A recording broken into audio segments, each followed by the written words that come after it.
making presidential history for only the second time. We talk to a presidential historian about Donald Trump's return to power as the nation's 47th president. Plus, we take a look at other stories making the headlines from around the region. This is Connecticut East This Week.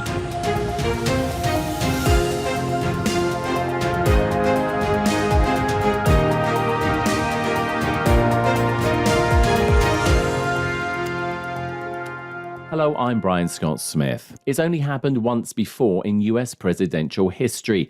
A former president serving a first time, losing re-election for a second term, but then making a comeback and winning that second term years later. Such is the story of Donald Trump and his return to power as the 47th president of the United States this month. I sat down recently with Dr. Thomas Balcerski, Associate Professor of History at Eastern Connecticut State University and a presidential historian, to talk more about this rare moment in U.S. presidential history. Thomas, welcome to Connecticut East This Week. Thank you, Brian. So Monday, the 20th of January, 2025, history will be made for only the second time as we see a president take a second term, but in a non-consecutive way. What does that actually mean? Yes, well, non-consecutive is this funny term to suggest that someone was once president, they were not president for a time, and now they're president again. And it is rare. It's happened but once before. And famously, if you're a history professor, you've been saying the name Grover Cleveland now more than you ever thought you would. And although there have been other presidents and former presidents who've tried again, only once before we had a non-consecutive administration. So trying to learn some lessons from Grover Cleveland's case has been the plight of me for the last several months. But America will also, I think, come to recognize the challenges of any non-consecutive president, as well as opportunities. I think Donald Trump is in a position to have a different kind of term, certainly, than his first term. It should be noted, too, that unlike Grover Cleveland's time, there's now a constitutional amendment in place that limits term limits a president to 2 terms, regardless of when they take place. So it will also be Donald Trump's second and last term as president. And so he has a different mandate, certainly, and a different opportunity ahead as he enters his second term. Let's talk about him in a little bit, but let's go back in history and obviously talk, as you say, about a name now which from the history books has suddenly become very popular and people are now saying, oh, yes, I've heard that name. So Grover Cleveland, talk to us about this gentleman, because the difference there was he was a Democrat. Of course, Trump is a Republican. But give us a little bit more detail, because he was also a much younger president as well. He was about 48 years old when he actually became president the first time.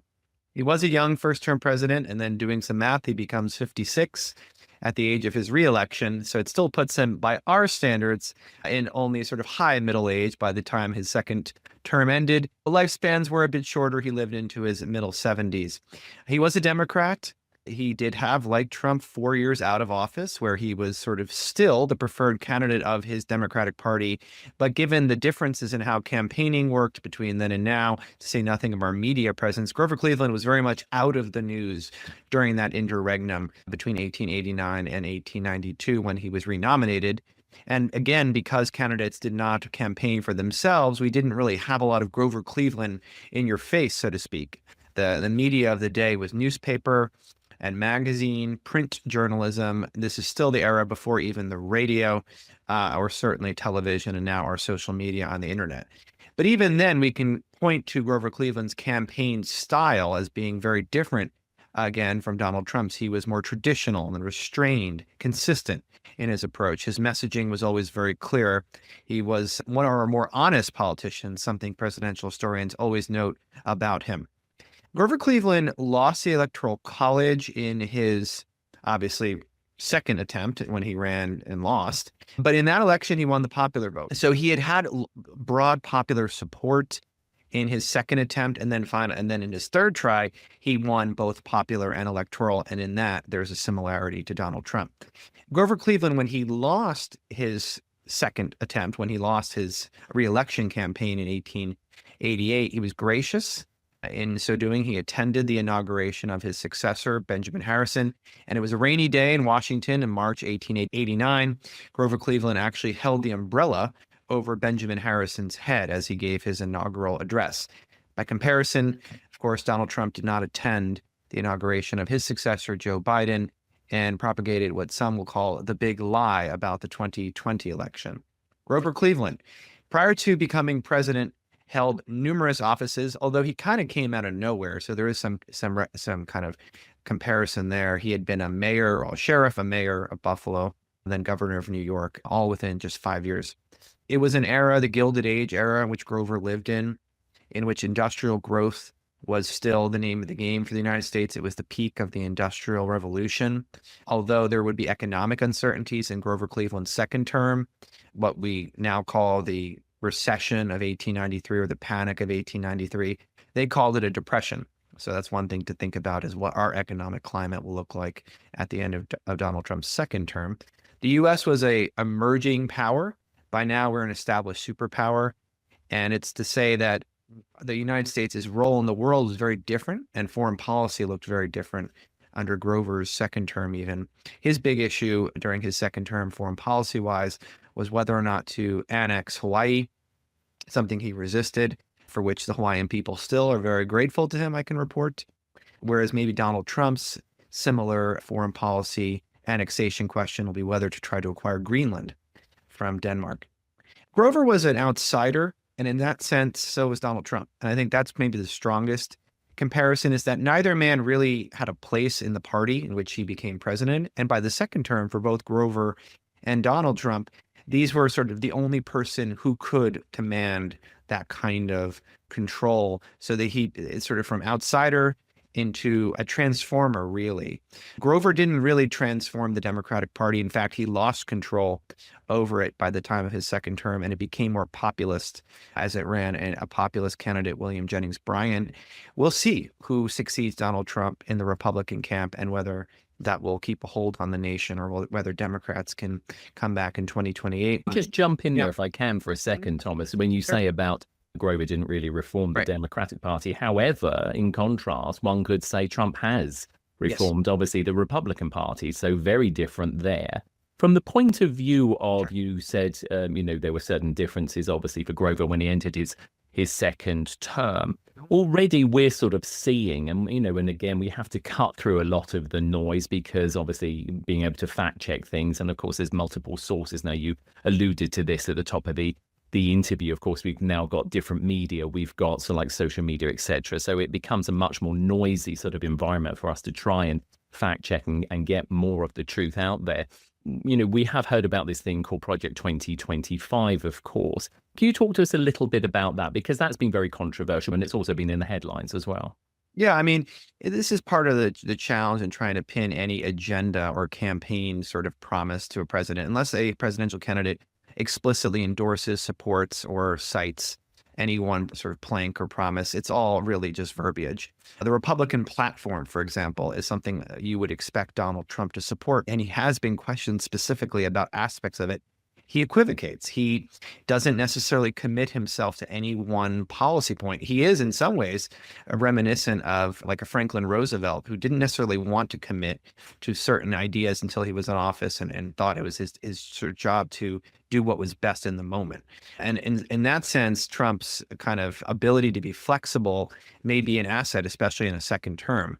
But I think when it comes to the Project 2025 document, it was a kind of a very much a scary piece of literature to emerge. That's my point of view on it. For those of us who read it, we were horrified by its tenets and what it purported to do for the United States. Trump, again, almost like, I want to sort of give him the credit here. He did not embrace it formally. He never in the campaign trail accepted it as a policy agenda or as even a campaign messaging. However, and this is where we have to really look between actions and words, he's begun to make appointments within his cabinet and in his new administration from the very authors of this project. So on the one hand, you can say, yes, people with ideas from this potentially reactionary document are entering to the government. On the other hand, Donald Trump is president, not them. And it needs to be remembered that the president's power is supreme here over setting an agenda, over establishing which executive orders are signed, which policy measures are pushed, and that there's also a Congress and a Supreme Court that compose our three branches of government, which we hope in a system of checks and balances, that has been the case, will continue to protect the most basic rights that we hold dear. When a president enters their second term, whether it's consecutive or non-consecutive, we often see a slightly different look about them, maybe a slightly different feel. You know, they've had those 4 prior years to sort of like get their feet under the carpet, as it were. But when it comes to, you know, the non-consecutive, the Grover Clevelands and the Trumps, does that alter anything for them? Maybe. Again, I think that one difference is that with Donald Trump, you have sort of a constitutional limit on his ability to run another time. He cannot. Grover could have, he chose not to, but it's sort of like in the sense of that was always a possibility. In fact, the Democrats wanted him to come back. He chose not to. But in terms of those presidents who were reelected more recently, who had second terms, of course, we can think back to before this, Barack Obama, George Bush, Bill Clinton, Ronald Reagan, and also Richard Nixon was elected twice, as was Eisenhower, just to name a few, in the post-term limit environment. We have to ask, how many of them do we deem successful, and how likely it is that Donald Trump will have a successful presidency based on the history of second-term presidents. And given Donald Trump's tumultuous history and consistent sort of engagement with scandal, I think his prospects of checking sort of the boxes of what makes a successful and triumphant second-term president are very slim.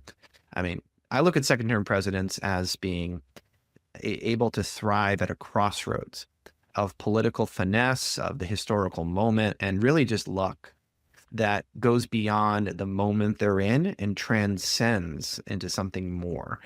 I've been asking sort of my students and my colleagues, do you think we're in an age of Trump? Is Trump sort of the dominant figure? Are we going to remember these years as being defined by Donald Trump? And that's really the question as we judge his sort of possibilities for success and ultimately his legacy.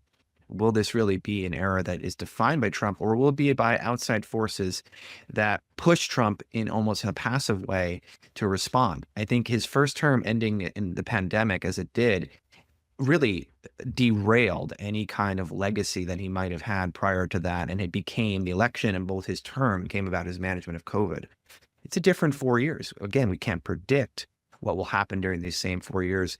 But barring that kind of an event, there are other, things we should look for that might create almost an external factor. War is a big one, of course.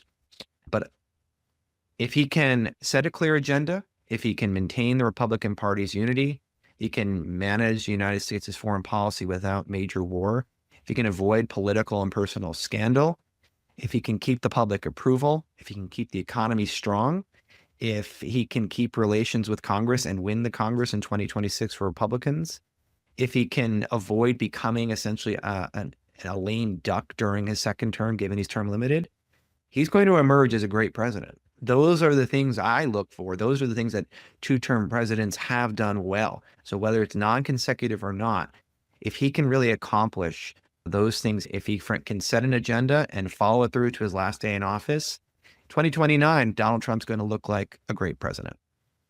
The interesting thing, of course, as you said again earlier in the interview, America was a different country back in the time of Grover Cleveland. Of course, globalization, everything that goes with it. I mean, the world is a very different place these days. Donald Trump has been very vocal about things like tariffs, the Ukraine-Russia conflict as well, still very much in the spotlight, and wasn't something that was around when obviously he was president first time around. I guess all of these things are what you're talking about, is that if he can grapple with these things and actually make something happen with them, and he has been talking quite a lot about them. I mean, your point about him and his ranking, because that's another thing, isn't it? Talk to us about the ranking of a president as well. Yeah, I mean, again, trying to compare Grover Cleveland and Donald Trump, it's fun. It's kind of a game, and so is presidential ranking.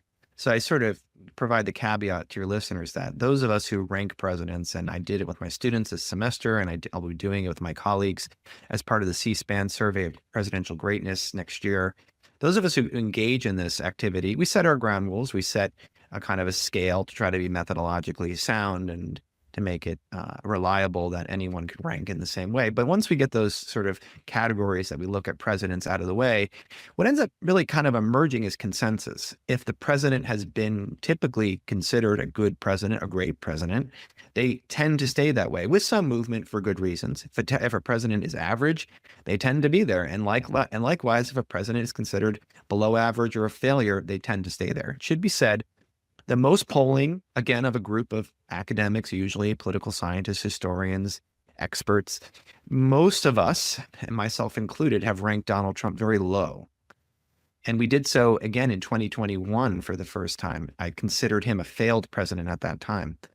His ability to come back in 2024 and win a popular vote and electoral college changes that. It changes his legacy, certainly, but also changes how we view some of those qualities that make for greatness.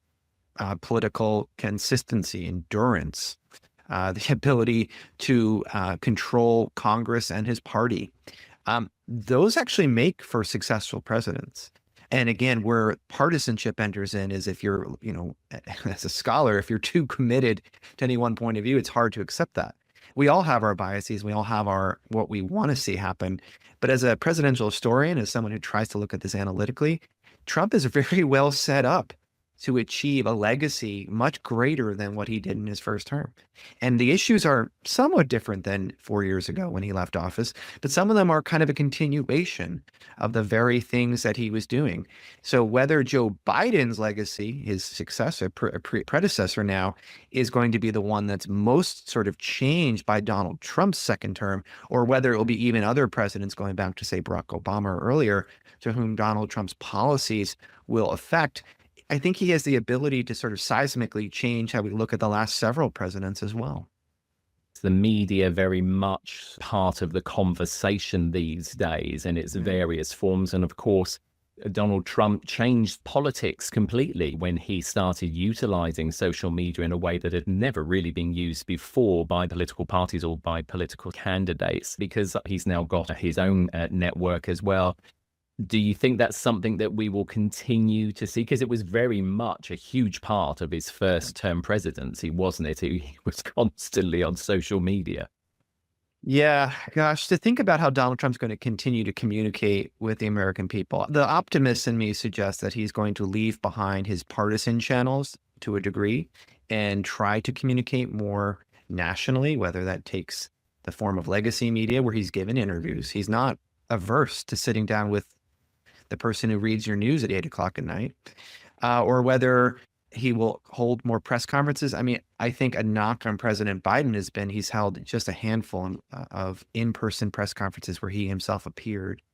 Donald Trump, during his first term, took questions all the time and almost preferred to be his own communicator to the American people, which is through, journalism, print media, television. Yes, he also communicated through Twitter. And I think as we've learned to live with Trump's sort of different and a multifaceted personality around his media outlets, he does sound and appear differently on Twitter and now Truth Social than he does in sit-down interviews or in his formal speeches. I think all presidents have had these different aspects of how they feel and express themselves. We just haven't seen it done publicly. I mean, going back historically, Richard Nixon, with his tape system that was installed in the Oval Office, we heard his unfiltered views, which sound very much like Donald Trump's unfiltered views, except it was a secret private recording that was not meant for the public's consumption. Trump has changed that, where he's given us his private thoughts. He's given us his most primal thoughts at times. They seem like a scream sometimes coming up from him. But I would say that's not actually unique. It's that presidents all feel that way. What's different is that we're hearing it, and it's changed politics. We expect our politicians to be more kind of candid and more open, and he may well be changing how we expect all politicians to communicate with us going forward. Do you think the way that Donald Trump is as a politician, as the second president of the United States, do you think this style, this way that he presents himself, the whole picture, do you think that will become a popular thing that we are going to be seeing more of in the future after he finishes his second term? Is this the way that politics is going to stay, do you feel? Polarized? Well, that last word, polarized, sets me off a bit because it's a kind of greater divide than even any one candidate or any one moment. I mean, to say that the American people have been polarized for some time now is, I think, a fair and true statement. I wouldn't attribute political polarization alone to Donald Trump. I do think, though, and this is the historian in me speaking, that since approximately the 1990s, and I do it really specifically point to 1994, when the Republican Party seized control of the House of Representatives for the first time in over 40 years and forced then President Clinton to moderate some of his policies and to work with the Republican Congress only for him to be impeached, that we've been in something of a cycle where partisanship has become nastier in every interaction, whether that be, as we've seen recently, with Trump's cabinet selections, with Supreme Court nominations, with even federal judge nominations, with just the political deadlock, whether it be through the instrument of the filibuster in the Senate or of sort of only privileging certain resolutions in the House. The control that partisanship has exerted on the political process is the thing that's, I think, defining our era. Throw in a president like Trump now, who twice has shaken up even sort of that partisanship and has made it more about him and his messaging and sort of co-opted a party in the process. That's really what's new.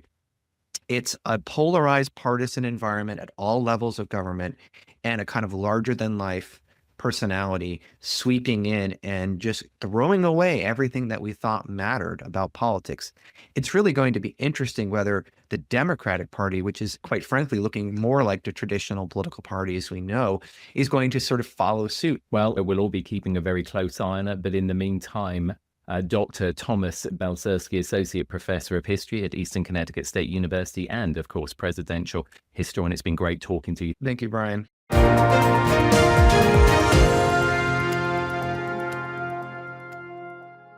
Some people won't give you the real talk on drugs, but it's time we know the facts. Fentanyl is killing people.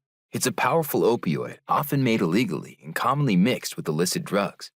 It can even be pressed into counterfeit pills that resemble prescription medications. Just 2 milligrams, about the size of a few grains of sand, can potentially be lethal. This isn't an ad to scare you, but it is an ad to make you think twice. Get the facts.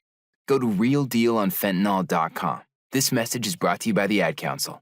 Time now for a look at other stories making the headlines this week. Governor Lamont and state legislators announced recently that Connecticut is to receive millions of dollars in federal grants for a variety of rail projects across the state from President Joe Biden's bipartisan infrastructure law. The lion's share of the funding will go towards expanding rail services on the Hartford line. Lamont said he was appreciative of President Biden and the Federal Railroad Administration for awarding Connecticut the funding. We had more frequent rail service between here and, say, Windsor Locks, which we will, thanks to this grant, within a period of time. And then you get to Windsor Locks, where we are rebuilding the rail station. And at Windsor Locks, you'll be able to pick up a shuttle. It'll take you right to Bradley Airport. That's the type of connectivity we're talking about. Hartford Mayor Arunan Arulampalam said this is also about reconnecting communities in different parts of the city. $11 million is going to continue to grow the competitiveness of this region. The Connecting Communities Grant, which is looking at undoing past wrongs and disconnecting the historically black north end of Hartford from our downtown and from the rest of our city. Working to connect these communities together and build stronger and more sustainable cities is so important to the future of this city. Train services during the COVID-19 pandemic took a hit in the state, but with more people returning to offices and traveling for leisure, the Department of Transportation in Connecticut has been increasing the frequency of rail services across the state. Garrett Eucalipto is the commissioner for the Connecticut DOT and said that 2024 has been the highest ridership on the Hartford line since its inception in 2018, with more than 750,000 passenger trips. A flight training school open to the public in Connecticut has become the first in the nation to train future pilots in an all-electric aircraft. Learn to Fly CT, based at Hartford Brainerd Airport, has been given the special exemption by the Federal Aviation Administration. Dr. Kat Jones is the company's chief flight instructor and says it's the next evolution in sustainable aviation. Well, we know how EV cars have taken off. I think that especially for flight training, the noise pollution, we get quite a lot of noise complaints, or the FAA does as well. So electric airplanes are silent. We call it silent skies. The electric plane can do everything a conventional gas-powered plane can do, but is quieter and less impactful on the environment.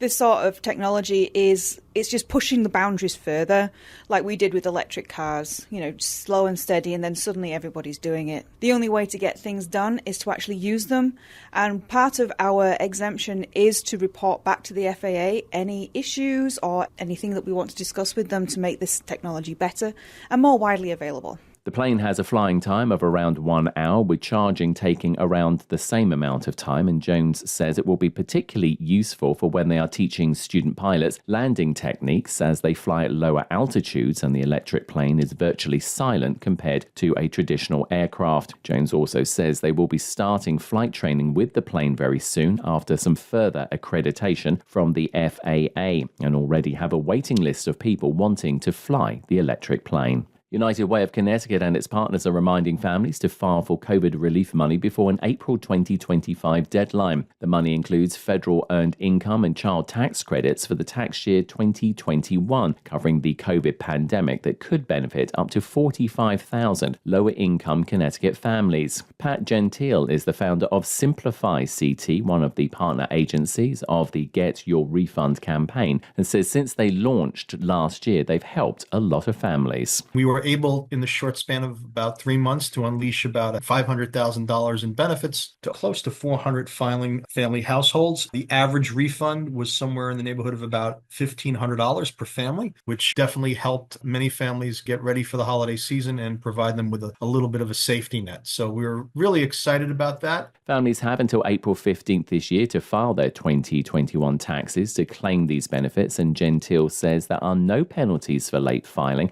and it would also not affect other benefits lower income families may be claiming. These credits do not impact any SNAP benefits, Section 8 housing, or any other entitlement programs. If you're an immigrant and you wish to file a tax return, we can help you procure an IRS identification taxpayer ID number, and we can file on behalf of your family safely and securely. There are no penalties whatsoever for filing a 2021 tax return because you're entitled to these refunds and you should get them back. Interested families can find more details online at ctunitedway.org/get-your-refund or by dialing 211 to be connected to a tax specialist for free. And U.S. Secretary of the Navy Carlos Del Toro announced recently the Navy's decision to name the third Columbia-class ballistic missile submarine USS Groton. The name is in recognition of the Connecticut city of Groton, where defense contractor Electric Boat builds the nation's nuclear submarines, as well as being the submarine capital of the world and home of the United States Naval Submarine Base. USS Groton will be built at Electric Boat on the banks of the River Thames and is due for delivery in 2030. The company is responsible for the construction of 74 submarines and has been a leading shipbuilder of submarines since World War II. Cynthia Blumenthal, the wife of U.S. Senator Richard Blumenthal, who is a member of the Senate Armed Service Committee, will serve as sponsor to the submarine. Blumenthal said she was honored to sponsor the submarine and looks forward to building a lifelong relationship with the ship and its crew. Groton is also home to the USS Nautilus, now an exhibit at the Navy Submarine Museum, which was the world's very first nuclear submarine built in Groton when it was launched back in 1954.